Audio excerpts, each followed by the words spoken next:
Thursday, May 17, just baseball show. Jack McMullen, Peter Apple. We're talking about how the offense is actually starting to come around a little bit. And I think everybody was screaming, dead ball, dead ball. It's still kind of dead, but like not as dead because you know what? The weather warmed up. We're also going to walk through just baseball's power rankings that went live yesterday. But first and foremost, how was Cali, babe? So much warmer. Right now, I'm looking at rain, even though it's 64 degrees. It's hot, humid, rainy. And I was just in Santa Barbara, California, where it's 72 degrees and beautiful. But I think I might need the cold, bleak weather to keep me indoors because I'm coming off the worst gambling week in the history of the world. One of them. History of the world. But really, when I was in New York, 23-5, I go to California, 6-15, back in New York. We're going to see if that made any difference or I'm just in my own head. You know, people usually do the opposite to get away from everything that's stressful in their life. They go to California to get away. And now that you're in the most chaotic place on planet Earth, you're like, oh, zen. Okay, we're right back to it. The stress makes me stronger. I also, today, day one of a diet. Which diet? Well, you know my Atkins? juices. I'm doing my juices. But what I'm going to do, it's not anything specific. It's not like no carbs or anything. All I'm doing is we're going to do oatmeal in the morning. We're going to do some Greek yogurt, maybe some fruit, get the protein in there. Then we're doing chicken, rice, and veggies at night. Hot girl summer is approaching.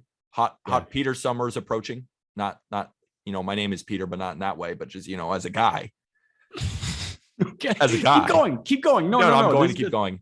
But I'm saying if my modeling career goes well due to this diet, like I don't know how much longer I'll be able to talk baseball because this is all to be a model at the end of the day. No, that's fair. You know what? For the YouTube people, take your shirt off right now. Right now. You're wearing a chalkboard shirt. You know what? Shout out chalkboard. Take it off. Shout out chalkboard. I'm not taking off my shirt. That people are going to pay for that. We're going to start just OnlyFans. We're starting just OnlyFans soon. Just fans. Yeah, take out the baseball. Just fans. I won't be joining you on that diet. I love scones and I love, I was going to be with you there. I think scones are dummy underrated. Scones are delicious. I was on a kick of putting almond milk in my coffee. Like I know you do, but a little diet plan for me, just black coffee right now. Just black coffee, keeping it down to like 5 calories a day. So you're shaving off like a pack of about 20 calories. Hey, it's baby steps. Baby steps. You don't got to go. Rob was out one day. I went on a hot boy walk earlier today. I walked 2 miles. You cut out almond milk and you already walked 2 miles. It's much more than most of the country. I might do 7 push-ups tonight after we finish recording this podcast. How exciting is that going to be? Get 10 in. Can you get 10? Probably. We'll see. We'll see if I really want to push myself or not. All right. We've bored people enough with our hot guy talk and all this bullshit. Let's talk baseball. Yeah, I think we should probably talk baseball because we already lost 70% of the people that started listening to this podcast. The ball is flying a little bit better right now. Mm-hmm. Walk me through the numbers and then we'll contextualize. Yeah, absolutely. So it's not crazy, but what we are seeing is just more offense in the game so far from April 7th to April 21st. So similar sample to now beginning of May 1st to May 15th. Batters were hitting 231, 308, 369 slugging, 23% strikeout rate, 344 home runs, 173 stolen bases. Fast forward May 1st to May 15th, the batting average has ticked up to 238. The slugging has ticked up to 387. Batters are striking out less, bunch more home runs, 415 home runs compared to 344. And runners are going wild on the base pass. We have 208 stolen bases versus 173. Not only is power, but bat to ball, and we're seeing more speed as well. So it's just a better product right now as the air starts to get a little bit thinner and balls are starting to fly out a little bit more. It's just a better product right now. That's what I'm excited about. I want to walk through that sequentially. So yes. I want to walk through that. I want to go power first, then I want to go bat to ball, then I want to go speed. And I feel like the most coincidental one is speed. Mm-hmm. Speed can just kind of tick. I guess it's getting a little warmer, so guys' bodies feel better. So maybe they're more willing to run. More guys on base too. That's generally, more bat to ball. There's just more guys on base, creating more. There's more doubles. There's even more triples. There's just more baseball. There's just more baseball happening. It's great. Yes. more true baseball, more baseball in its purest form. Let's start with the power, because the power is what everybody wants to talk about, right? And everybody at the beginning of the year was saying dead ball, and I think the ball is more dead than last year. But last year was crazy juiced ball. We know that, and they said something needed to happen. 2019 was even crazier, and it's just gotten less and less. But I still think it's dead and more from even last year. So here's the thing. We need to find something in the middle. And I think 2023 is going to be fine. Like in the grand scheme of your baseball fandom, 1 year of them experimenting on the bad side is fine by me, because 2023, it's going to be a new baseball and they're going to find something right. This is so fluid. It's always going to be fluid. I was reading a quote. I do this date in baseball history with my broadcast partner with Indianapolis. And I saw a quote from 1911 that I want to try and find if I still have it. Yeah, here we go. On May 15th, 1911, sports columnist and short story writer Ring Lardner writes, quote, "They are using a new ball this year. It's livelier, and that means more hitting, and more hitting means longer games, and that's the devil. It appears to be impossible to finish a game in under 2 hours." So people were bitching about a 2-hour baseball game in 1911. Are you sure that wasn't on Twitter this morning? Like from a regular person right now? I'm sure it's 1911. Yeah, Brian Kenny actually tweeted that this morning. Brian Kenny. I love Brian Kenny. What happened to Brian Kenny? No, he's just going off the beaten path. He's just like, I didn't look up the numbers. His whole thing was the numbers. And now he's like, I don't know if I need the numbers anymore. Just completely switch focus. And I love Brian Kenny. What's going on there? But I don't know. You did this thing on the Guardians, but we'll keep that on Twitter and on MLB Now. But yeah, I mean, I thought that was pretty funny, and I thought that was perfectly timed. That quote got pushed out in 1911, and now here we're talking about the different baseballs. They're going to find like the perfect baseball in the next couple of years. What I will say though is simply Mother Nature decided to cooperate. The weather is getting warmer, and the ball is going to fly a little bit farther. Absolutely. So let's go through some of the top performers of May, because there's been a ton of dudes who have just gotten incredibly hot. So right now, what I have is May 1st to May 15th, the top leaderboards now for hitting. And the top 10 in WRC Plus is honestly sick. And I kind of want to quiz you on it. We were talking pre-record. Manuel Margot of the Tampa Bay Rays is number one with a 307 WRC Plus. Jack, he has a 1.2 F WAR in those 2 weeks. I love that. I love that from Margot.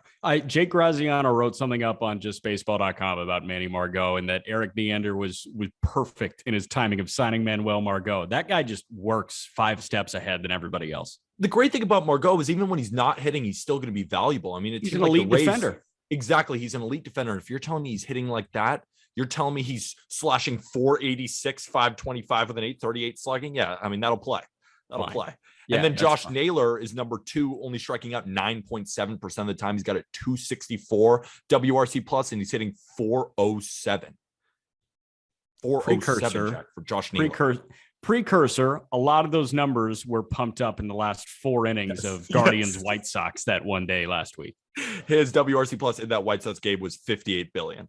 Yes. So let's talk about the remaining 10, because there's a lot of really cool names. Who do you think would be number 3 here? I've got no idea. Is Machado still top 10? No, Machado is not in the top 10 in May right now. Is Trout? Trout is also not, but his teammate Taylor Ward is number 4 still. Yeah. 50 at bats. He's got a 250 WRC plus, but right above him, NL East, Bryce Harper, number 3. Yeah, he's kicking ass right now. He's 63. And then Jose Altuve is number 5. Gene Segura, he's number been 6, slapping it around, hitting 432. Paul Goldschmidt he won't stop hitting. I don't care how old he is. Won't stop hitting. Rafael Devers is number 8. Giancarlo Stanton, and then Jeremy Pena, number 10. Yeah. There we go. Pena's starting to get hot. So we talked about the bat. We talked about the power a little bit. I want to talk about the bat to ball, because this happens every year. Mm-hmm. And I picked this up. I had never thought about it before 2018. And I was out on the Cape, and the manager of the Cape team that I was working with, Brewster, told me at the beginning of the year, he said, you watch, because for the first 3 weeks, pitching is going to reign supreme. Mm-hmm. And then the hitters are going to get acclimated. They're going to get used to the wood bats. They've been working with BB Core bats for the entirety of the college season. So this is a pitcher's league for the first 3 weeks. And then for the next 3 weeks, it's a hitter's league. And then it evens out. That's exactly what you see in every baseball season. It always starts as a pitcher's league. And then after the first month of the season, the hitting just gets better. It catches up because during the offseason, you can only simulate game speed ever so often versus with pitching, a bullpen is game speed.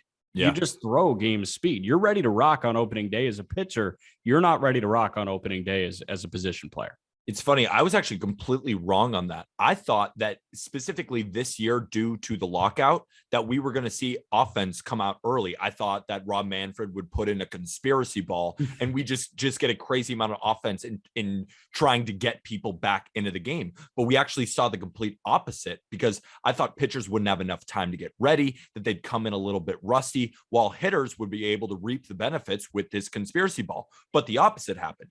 Pitchers looked better, hitters couldn't adjust, and the ball was deaded. So at least I was completely wrong instead of like half wrong, because half wrong is boring. I'd rather be completely wrong. Yeah. Right? That's a very mature thought from you. I enjoy that. I like that. I side with you there. Think about how Skip Bayless got to where he is, you know? Don't compare yourself to Skip Bayless. That's not a comp you want to make. So Rob Manfred said, I conspiracy your conspiracy. He reverse conspiracied you with a conspiracy ball. I'm not saying he heard our podcast. No, but I'm also not saying that he didn't. I bet a friend screen recorded and said, these little shitheads are talking about you like this. And he said, well, I'll put in the wrong ball. That was my Rob Manfred impression. Did you like it? We made that impact. Yes. If we made that impact, we could retire tomorrow. Yeah. Amen. That was my job. We're single-handedly ruining the game of baseball by perfect. making I'm totally here for it. Let's keep picking on him. Yeah. And then like my last thought on that is, pitchers can throw bullpens wherever, whenever. Like you can be on vacation and if you have a glove and a baseball, like you can find a ragtag high school catcher and say, hey, can I throw 72 down the gut for you? Like it's that type of thing. You can throw a bullpen wherever and you don't need, much help, much setup. You just need to find a catcher, a mound, and a plate. With hitting, to see live ABs, that takes some serious coordination. And for the most part, you're just in a cage getting soft toss or, like you're seeing 50 mile an hour, little like teensy fastballs coming in at you. So pitching always reigns supreme and then hitting catches up. And then, like my thought on the speed thing, the stolen base uptick, you're right. Guys are just getting on base more. Yeah. Like I said, more doubles, more triples, more singles, just more people on base, therefore more people running. And that's just better for the game. I remember Theo Epstein had one of the great interviews with Bill Simmons, and they were talking about just how he would change the game. And when they polled baseball fans as a whole, like, what is your favorite event in baseball? And it was the triple. Yeah. And I thought to myself, well, no shit, it's the triple. It's a batted ball that's probably over 95 miles an hour, or just a crushed ball into the gap. You see the outfielders converging on the ball. The guy has a mad dash around the bases. It's such an exciting play, and they just don't happen anymore because of the three true outcome: home runs, walks. Speed's not as important, so guys aren't scouting for speeds anymore. But now I feel like we're starting to see that reverse, because we're seeing some of these teams with high contact rates with speed start to win right now, as the ball is not leaving the ballpark. I was even watching the Mets broadcast, and Eric Chavez, the hitting coach for the Mets, was talking about that he was afraid that the Mets would get out of their routine and try and muscle balls out because the ball isn't flying as far. But he was saying that they've actually not done that. They've stuck to an approach of bat to ball. Guys like Jeff McNeil, all of these guys. Pete Alonso's, one of the tops in RBIs, but he's not automatically trying to hit a home run every time, and neither is Lindor, and they're winning. So how about Nimmo? I'm liking this form of baseball. I'm having a good ass time. Yeah, me too. Jeff McNeil, Brandon Nimmo. Those two have been awesome. You know what the biggest lock in the world is? Like Brandon Nimmo over a half runs in RBIs. The dude scores the first run of the game every single game, it seems like. Okay. I mean, I'm the coldest bettor on the world, so fade that, but like maybe think about it. Do you ever give out props? Prize picks. Prize Picks, which is in our episode description as well. You can find the link there. We're giving out Prize Picks. We do those props, and I like it better on Prize Picks too, because it's like for a Nerfy, it's just even odds. While on a book, if you're going to bet a Nerfy by itself, it might be like minus 150 or something. But on Prize Picks, it's just even. But you parlay them, so it's a fun app, and it's cut and dry like that. I hear you. All right, you want to get to power rankings? More than anything, I'm excited to break in. Yeah. So here's how we're going to do it. Because last time we went 30-1. This time we're going to do it differently, because we want to incentivize going to justbaseball.com and reading the article. 1 through 30 with descriptions on all 30 teams are there. You can also find some highlights from this past week for those teams that are embedded in the article as well. But yeah, go if you want to see 1 through 30. We're going to do this Q&A style where you're going to scroll through. I know you've taken a look at it already. And I really just want you to grill me on where you think I'm an idiot with this ranking. No, I was looking at the rankings and I was like, wow, I wouldn't have really changed anything. I thought you did a fantastic job. The one before, crap. Yeah. I mean, what were we talking about here? The Yankees were the best team in baseball, but that's behind us. You killed this one. So I don't have that many questions. I just kind of want to unpack what the reasoning was behind. For example, at number 30, you have the Washington Nationals over the Cincinnati Reds. Cincinnati Reds literally threw a no-hitter and lost. But there was a comment. It was like, how are the Nationals worse? I was like, well, the Reds threw a no-hitter. Like, is Aaron Sanchez ever going to throw a no-hitter? Is Eric Fetty ever going to throw a no-hitter? So at least the Reds, and they've been winning more than the Nationals have. So I guess there's the question, why Nationals worse than the Reds? The Nationals are pretty much at full health, aside from Strasburg. The Reds are nowhere close to full health. That's the thing. So the Reds at full health with a healthy Stevenson, who's been great when he's been on the field, Tyler Stevenson, we have yet to see Jonathan India be a consistent contributor. So when you've got India, Votto's on a rehab assignment with AAA Louisville at the moment, when you've got India, Votto, Tyler Stevenson, Luis Castillo just came back, when Lodolo comes back, this is a team that has a chance to win pretty much every night. The Nationals don't have a chance to win pretty much any night right now. Look at their starting rotation. I understand Juan Soto. Yes, Soto's got an 890 OPS right now. And relatively speaking for him, that's not that good for him. I want to see it north of 900. And granted, he's got the highest standard of anybody in Major League Baseball aside from Mike Trout. Like Juan Soto, for the Nationals to not be the worst team in baseball, needs to have an OPS hovering near 1,000. And he's at 890. I think he's pressing. I don't feel like he thinks he has to do it all by himself, even though Yadiel Hernandez is amazing. Have you seen this guy? Yeah. Yadiel Hernandez, he won't stop hitting. So Juan Soto, 890 OPS, still phenomenal. Yeah. At Josh worst, Bell, he's great. Josh Bell's hitting the shit out of the ball. Yadiel Hernandez hitting the shit out of the ball. They are running out at the moment. Aaron Sanchez, Patrick Corbin, Yohan Adon, Eric Fetty, and Josiah Gray. Josiah Gray's the only good arm there. Eric Fetty isn't bad, but Yohan Adon. How do you pronounce his name? Adon. Yohan Adon. He is one of the worst pitchers in baseball. And Aaron Sanchez, he's got an ERA at 7.85. And, Patrick Corbin, of course, is going to be fighting for the worst ERA crown. But this guy, he has a 94 to 95 mile an hour fastball and a curveball he can't throw for a strike. And they're on the broadcast talking about, he has this electric stuff. I'm like, where? And he's got no command.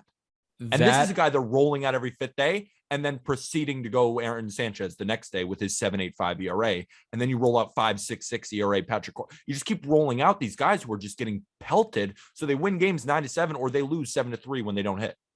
So Patrick Corbin, 38 and 2/3 innings, 46 hits against him. He's the Josiah Gray has a 4.34 ERA. That's been fine. Fetty, a 4.24 ERA, but 33 hits in 34 innings and 18 walks in 34 innings. Adon, a 7.03 ERA. He's 1-6. Record matters when you suck right now. Yeah, and Yohan Adon sucks right now. At some point, is you're losing every game. 29 punch outs, 23 walks for Yohan Adon in 32 innings. Yeah, you can have electric stuff. Throw strikes. The worst command in baseball. All right, let's move off the Nationals and Reds because we've done plenty of that. The one team I was pretty shocked by, and not that I'm saying it's wrong, I guess it's just when I saw them at 26, I was like, the Texas Rangers are 26, like below the A's, below the Orioles, teams like that. Why do you think the Rangers are so low? Because I assume it starts with Marcus Semien. It starts with Marcus Semien. It doesn't stop with Marcus Semien, but that Certainly is does the not. starter. Yeah. No, I mean, listen, Semien, it was fluky at the beginning, and now it's not that fluky. Like, there's genuine concern now that he's going to hit well below 200. He's hitting a $157. He's got no homers in 139 plate appearances. No homers. This is also a guy who it's not, that 2021 version where he set the home run record. That's just been year in and year out. He's been a superstar. This has been a guy who at some points looked like the worst player in baseball. There was times in Oakland where he couldn't field and could not hit. Moved over to second base, looked a lot more comfortable, but this is not this consistent hitter year in and year out has been incredible. No, this is a guy who's gone through major slumps. My only thing with Marcus Semien is that over the years, he's always been a slow starter, but slow starter through the first couple of weeks, not slow starter through 20% of the season now, because we are, what's today? May 17th? What's today? Yeah, May 17th. Started April 7th. Like, this is now becoming something that we just have to monitor. Do I think he's going to hit 136 this year? No. But is he going to set the home run record for second baseman? Clearly not. Marcus Semien had his two best years in 2019 and 2021, the last two full seasons, finished third in MVP voting both of those years. Year before that, played in 159 games, hit 15 homers and 255. Marcus Semien, his average exit velocity in his last three full seasons coming into this year, 89.4, 87.1, 89.4, 89.7. This year, 84.7, 5 miles an hour softer than he was last year. He's not barreling anything. Is he hurt? 42% hard hit rate last year, 20% hard hit rate this year. That sounds like he's hurt, bro. Because that just makes no sense in the world. I have no idea. But yeah, I mean, that's where it starts. It doesn't stop until you look at the starting rotation. And Martin Perez has been awesome. This guy has been phenomenal, Martin Perez. But Dunning's been fine. Taylor Hearn has not been good. Glenn Otto's not been good. John Gray has been miserable. Like, it just keeps going. And then we don't even have to talk about the bullpen because Dude. I want to talk Joe to you Barlow's been good. Yeah, they have a guy back there. Yeah. Which is tough when your starter goes 4 innings and you have one guy. Yes. But let's stop with the Rangers. Red Sox. Thoughts? God, I love seeing them down there. Just kidding. I don't like seeing them down there. We're unbiased journalists. They are playing incredibly uninspired baseball at the moment. Yep. They're going to shoot back up as soon as they start winning. I know that. But they're 22 right now because they are playing so uninspired. And that's a large part of the reason that we had the Nats under the Reds, because the Reds, they're playing uninspired. They threw a no-hitter and lost, but I mean, the Nats they look like they're sleepwalking. A lot of those guys look like they're sleepwalking. I was just surprised they were below the Cubs because it's not like the Cubs have been good either, but you put the Cubs over the Red Sox and I was like, yeah, because morale, man. Yeah. Like, the morale is just piss poor in Boston. And it looks like a lot of guys are sleepwalking through. And Bogarts, first it was he's going to get traded. Next is he wants to sign an extension. Bogarts, Devers, and JD have been good. Who else has been good?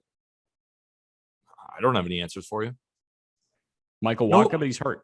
You know who's been incredible and probably the best catcher in baseball? Wilson Contreras of the Cubs. I know there's not a lot to hang your hat on in Chicago right now, especially because Marcus Stroman has struggled. Seiya Suzuki can't hit a breaking ball to save his life right now. But Wilson Contreras, thoughts of him getting traded. Cubs fans obviously wanted to keep him because he's one of the homegrown guys. He's one of the favorites there too. He's electric. He's fun to watch. And he is standing on his head right now. Wilson Contreras is raking. It's just cool to see a guy who was potentially going to get traded from like that hometown team. He was brought up with the Cubs. He feels like he could be a Cub for life. He didn't get traded and he's rewarding them being like, yeah, I'm still Wilson Contreras, a freaking animal. So this is also a contract year for Wilson Contreras. He's the one that they hung on to. I would love to see Jed Hoyer extend Wilson Contreras. I think that is the next order of business here because Wilson has proved that he deserves the bag. And you're right. I mean, he is one of the fan favorites in Chicago. People love Wilson Contreras in Chicago. So I'm really excited for Wilson. I think he's really solid. He's got a hose of an arm behind the plate. I mean, he's just a really good athlete. And I think the Cubs are very lucky to have zero questions at catcher because there are not a lot of teams that have zero questions at catcher. And switching over to the South side, your Chicago White Sox, they're right in the middle at 15. Yep. I just kind of want to unpack that. Like, what are your thoughts right now? Because Kopech has looked great. You know, Cease had his kind of blow up against the Yankees, but the Yankees kind of just ran through your freaking White Sox. So I wanted to ask you about that. I thought it was pretty funny that White Sox Twitter, for some reason, thought that Dylan Cease threw well because he struck out 11 guys in 4 innings. It was 6 earned runs. Yeah, that's the Yankees offense. They're going to strike out. They have guys who strike out in the lineup. Just because you struck some guys out doesn't mean you pitched well. The fifth, though, it's great. He didn't throw well. He didn't throw well. He was throwing fastballs down the middle, and the Yankees cranked him. He didn't throw well. Yes, he struck out 11 guys. And that's okay. He was fine. facing the best offense in baseball who was on a tear. It happens. You ran into the buzzsaw that is the New York Yankees. But I've been saying this. I'm not saying that the Yankees are going to win 130 games. When the Yankees are hot, they are the best team in baseball. They're better than the Dodgers because when they pitch like that, nobody can hit like that. Yeah. I mean, it's the power output. You have Aaron Judge, Anthony Rizzo, Giancarlo Stanton, Josh Donaldson, Joey Gallo, even Glaber when he's hitting. It's just too much power in a little ballpark like Yankee Stadium. It's too much for teams. And when they pitch there too, but when they're off, they're going to lose the Orioles 5-1. Like that's the problem with the Yankees. That's why I'm not like, standing on my head being like, I said the Yankees would be better, but I'm not like counting my chickens yet because I know a cold streak is coming. I do think the Yankees are great. I think they're better than last year, but there will be times during the summer where they go 8 games without fucking scoring a run. I mean, there will be. They're overwhelming in both ways. They are overwhelmingly good when they're on. They're overwhelmingly bad when they're off. But when they're good, it's like watching. It's overwhelming. The greatest baseball ever. I mean, it's incredible what these guys can do when they're hot. When they're cold, it's so hard to watch the Yankees. I think 10 years from now, we're going to be sitting here. It's probably going to be a new app. It's not going to be Zoom, but we're going to be sitting here saying, remember Judge and Stanton at the peak of their powers? I think that power duo is ridiculous. And I think we're going to be sitting here in 10 years saying that was one of the greatest power duos of the last 50 years. Think about this. The Yankees right now from May 1st to May 15th, they have 3 dudes with a WRC plus over 200. Judge, Stanton, and Joey fucking Gallo. Yeah, that's interesting. I want to see if that sustains. Yeah, we'll see. But he's going to get on hot streaks. Like if he's hot along and Donaldson gets hot too, then it's like every guy is going to hit a home run that I bet. Yeah. No, just going back to the White Sox real quick, like 2 thoughts on the White Sox. Two points of concern for me. I don't think they can beat good teams in a series. You need right Lynn now. Back. You need Lynn back. He is such a you need him. Yeah, that's what I'm saying too. We're running out Johnny Cueto tonight. If you didn't see, and Cueto looked fine in Charlotte. I called that rehab appearance. Like Cueto looked pretty solid. He looked fine in Charlotte. How is he going to look like in the major league? Hey man, he was seeing O'Neal Cruz and company. All right. Okay. Who's not on the Pirates for a reason. 175 right now. Yeah, brutal. But hey, he hit an 121.7 mile an hour single the other day. Yeah, the analytics are great, but can he hit consistently? I think yes. I think he just needs a month or 2 more. I have just not been as high on him as everybody else. I still like him. I still think he's good. I still think he's going to be a big leaguer. I just like what I see flashes of like every day watching him and calling his games, like his next level. When he's on, oh my God. Oh yeah. So he's going to be selling jerseys. Don't worry about that. Yeah, but like the White Sox, I don't think they can beat a good team without Lance Lynn at the moment because I don't think they have the pitching to survive the series. Managerial ineptitude dropped them a couple of spots. I really think Tony La Russa is a waste of space right now. I think he makes a lot of bad decisions. I thought Kendall Graveman for 2 innings of middle relief in that win against the Yankees on Saturday was big for them because it showed that he's willing to go to high leverage relievers in the middle of games, like Andrew Miller in 2016. That's what you should do. Absolutely. If you feel like the climax of the game is in the 6th inning, you should go to your best suited arm in the 6th inning. Liam Hendricks has been anything but a sure thing at the end of games. He's got 3 blown saves already, and he's getting hit a little bit. He's not walking anybody because that's never been Hendricks' game, but he's getting hit a little bit. And my other main concern is they're just not hitting. I mean, that White Sox offense, granted, Moncada and Vaughn haven't been healthy at the same time, and Eloy Jimenez is still out. But that offense is bottom 5 in runs scored in all of Major League Baseball. They have less runs than the Kansas City Royals. And that's what I'm saying, dude. I mean, I see Reese McGuire putting up a negative WRC plus. Do you know how hard that is to do? He's more than 100% worse than league average. We could absolutely put up a negative WRC plus. So Reese McGuire is putting up a negative WRC plus. Yasmani Grandal, I think, has an OPS right around 500. I mean, it's just not working for them right now. They need bats to get hot right now. So I made that TikTok where I was like, do you think they're going to make the playoffs? I put a gun to your head right now. The White Sox? Yeah. Yeah, I do. Me too. I do think they will. Yeah. Let's keep moving on because I just want, because we're both like fans of the Cardinals. Like we like how they operate and we just want the best for them because we see the potential. Like if they just decide to add one more big time arm or just upgrade in the middle infield, they could win the World Series. Like the defense is amazing. They have multiple MVP type candidates on the field. And with Wainwright, I mean, he just shoved on Sunday Night Baseball.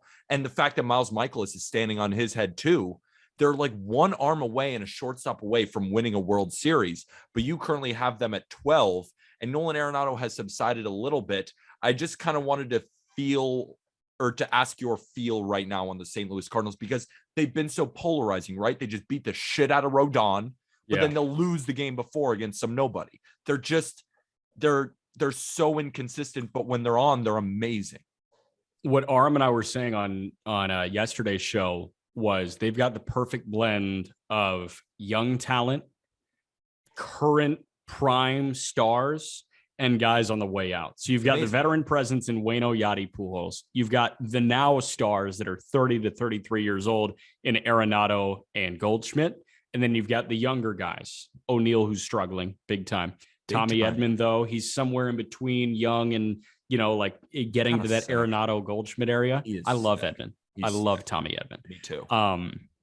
And then you've got like Dylan Carlson, you've got Brendan Donovan, you've got Harrison Bader, like all these young, talented guys. So I really like how they're set up. Paul DeYoung got optioned down. Sosa's the shortstop right now. I think we're getting to the point where you got to maybe give Nolan Gorman a shot. And I know that Gorman has his flaws, but Nolan Gorman in 32 games with AAA Memphis right now has 14 bombs, and he's got a 993 OPS. Like you mentioned Brendan Donovan, that can't be the guy. That can't be the guy. It can for a little bit, I guess. But Munoz Sosa is supposed to be the guy for a little bit. Like, these guys aren't good.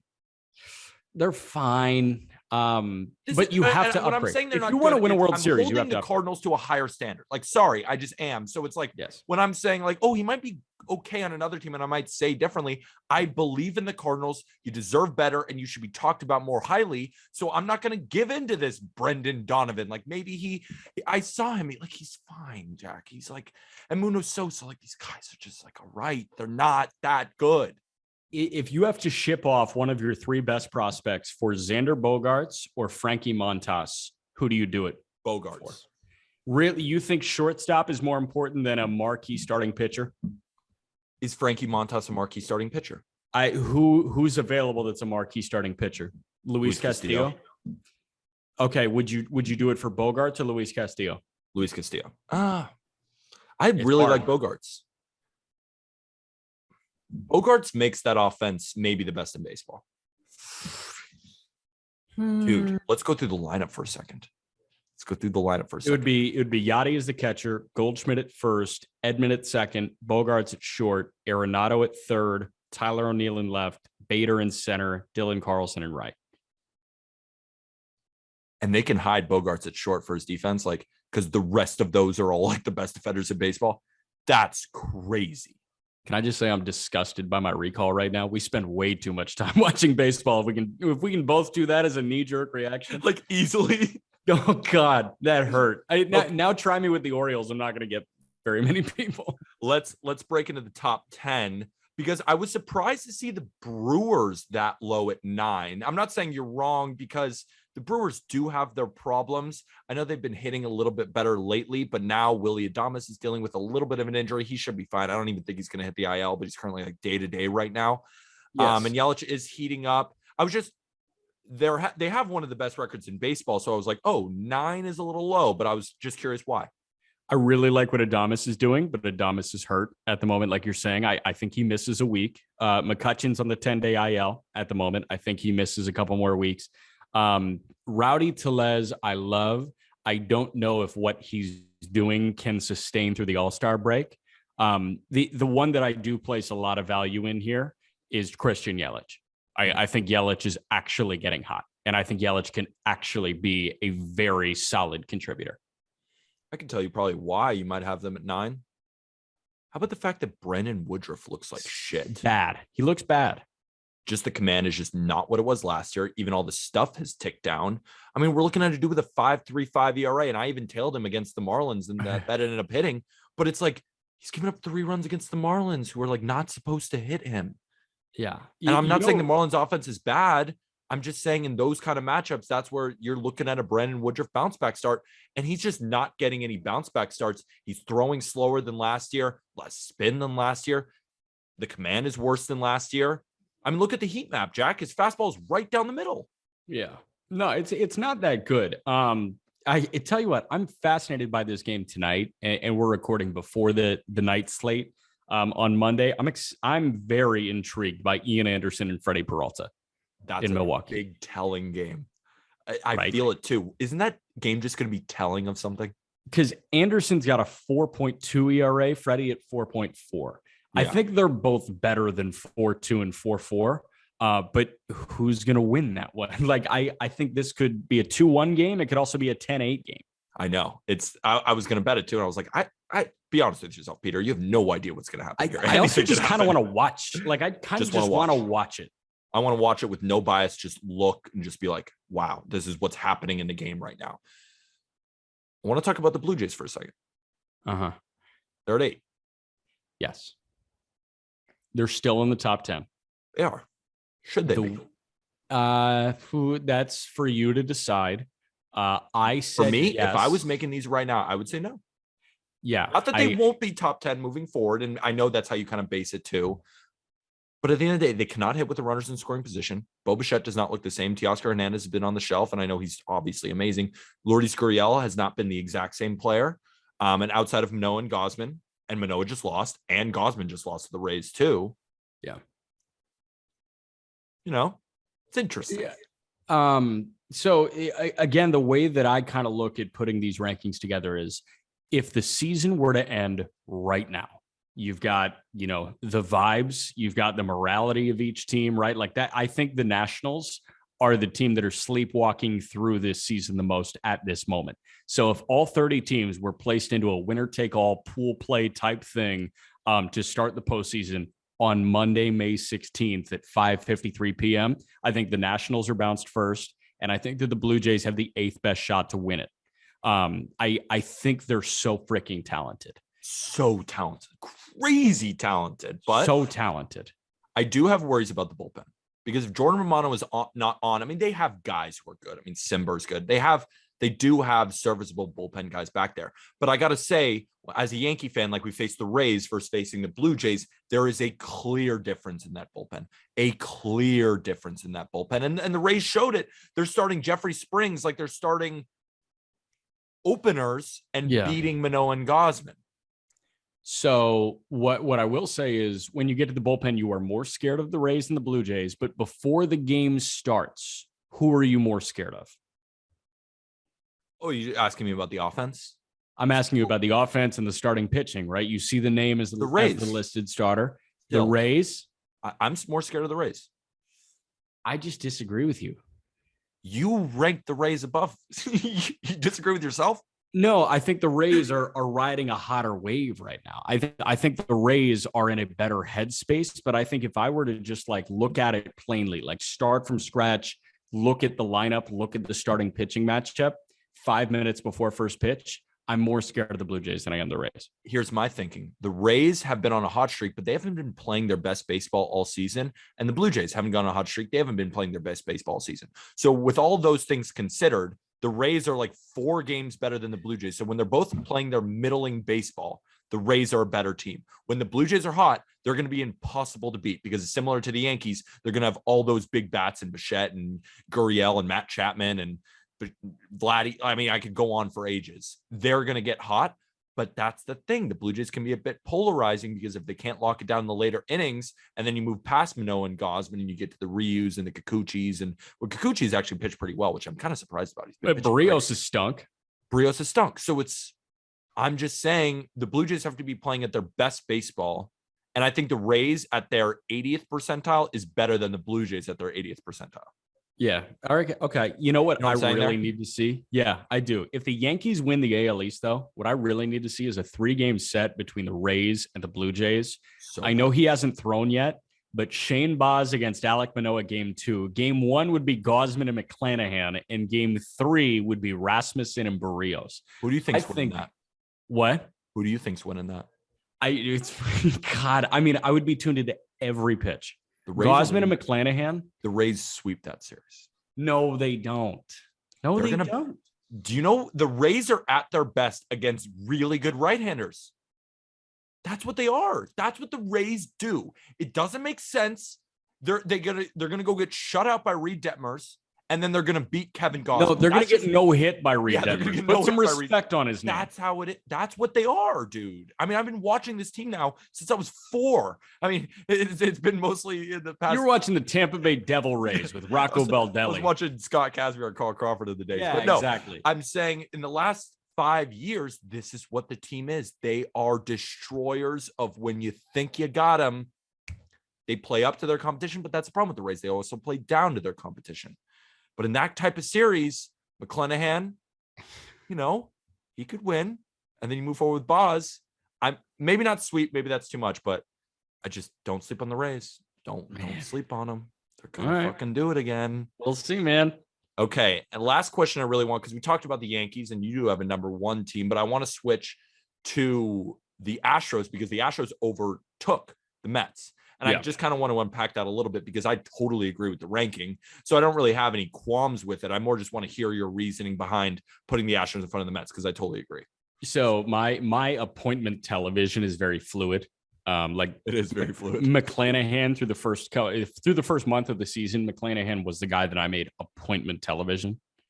Right now, the 2 guys that I've made appointment TV are Justin Verlander, 39-year-old Justin Verlander, who leads Major League Baseball in WHIP, and Yordan Alvarez, who is turning into a top 5 hitter in baseball. Yep. Those are the 2 guys that I have made appointment television. And oh, by the way, Jeremy Pena still top 10 in FWAR. Because they haven't even really gotten going yet either. I mean, they've won like 8 in a row, and then I think they've won like 10 of their last 11 games. I mean, I can actually check what are they exactly in their past. They're 12-2 in May. Yeah, they're 12-2 in May. What are they exactly? I mean, they're 9-1 in their past 10 games. Yeah, they had won 11 in a row, and then now they've Kyle won one of the Tucker last. hasn't fully gotten going yet. Michael Brantley hasn't fully gotten going yet. They're only going to get better. And it's like, I love the Angels, but the Astros are probably going to win the division again because they're going to get Lance McCullers back this year, probably, right? I think so. Right? I haven't should seen be an back. update recently. That's the thing. I haven't seen an update in a while, but he was projected to come back this year. So I'm assuming that they will have him at some point. I mean, I could give you a guess. The last I heard it was middle of the summer, but I haven't heard it a lick. If I go to Lance McCullers and go to Google News, Lance McCullers Jr. will soon pitch off of a mound.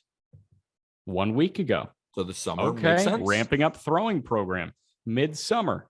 That's the thing. If McCullers comes back and looks decent, I think Framber Valdez is a dog. Luis Garcia is a dog too. I really like that rotation. Jake Odorizzi is even a great 5. They've figured out how to create this rotation. I mean, you even got Christian Javier too when you need him. I love Javier. That's the thing. I'm not the biggest fan. I know you're not He the got biggest. annihilated in his last start. I'm not saying I hope for it. Of course Okay. not. I hear you. But like, listen, if they get to a postseason series and they're running out Verlander, Valdez, McCullers, and Garcia with Javier as the swingman, with that offense, with the way Jordan is swinging the bat and the way Jeremy Pena has filled in beautifully for Correa, I buy how hot they are. That's my thing. That's why I think they're above the Mets, because the Mets just dropped a weekend series to Seattle and Queens. You got to factor that in too. The Astros haven't dropped a series in quite some time. And again, they are 12-2 in the month of May. And it's not like you dropped the Mets to 8 or something. The Mets are 4. I mean, they're still great. And they're going to get DeGrom back soon. I cannot wait for these Dodgers Mets series when it's DeGrom, Buehler, Scherzer, Urias, Kershaw versus Bassett or whoever you want. Tyler, Tyler over. I mean, the DeGrom, Scherzer, Buehler, Urias games are going to be the best games of the year. I mean, that's just prime baseball. But before we go, because I don't have any more questions, can you just say who the best team in baseball is? Yeah, the New York Yankees are the current number 1 team in baseball in just baseball's power rankings for week 6. Can you say it again? No. All right, that's fair. I got one out of you. That's bloody. But can we talk about the Yankees for a second? I'm not going to go over Fulham. 167 runs scored, 98 runs allowed. They are the only team in baseball who has not allowed 100 runs so far. They are the second best run differential in baseball. And with that, I'm enjoying it now because I know what's going to happen in the summer. Yeah. And you're going to be like, hey, how are your Yankees? And then I'm going to have to explain why I'm so upset that they've struck out 85 times in their last 90 plate appearances and then they haven't scored a run in a week, because that's going to happen. And the only plate appearances that aren't resulting in a strikeout are who? Kiner Falefa? Yeah, but he can strike out. But yes, I agree. He's a bat to ball guy. So they have limited that. It's not the Gary Sanchez's of the world who's just a hole. And so, yeah, but I still think they're going to go through these slumps. It's how the Yankees operate. It's who they are. Yeah. Pertinent links in the episode description. Loop. Use that. Get $20 free on the Loop app. I've got $20 sitting there right now. I'm going to spend it on Bowman baseball. Chalkboard. People watching on YouTube, look what I pulled from a Loop. I spent $40 on the pack. James Wood, 6'5" center fielder. Arm was gushing over this dude. He had 1,000 OPS last year. That's a pretty good stat, right? James Wood. That card's gonna be worth $1 billion. Ellie, not actually though. It's probably worth like $20, and this card could be worth like what? 30? $4 billion. Ellie De La Cruz of the Reds. How much do you think this is right now?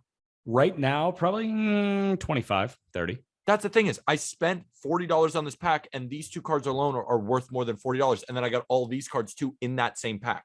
Like, there we go.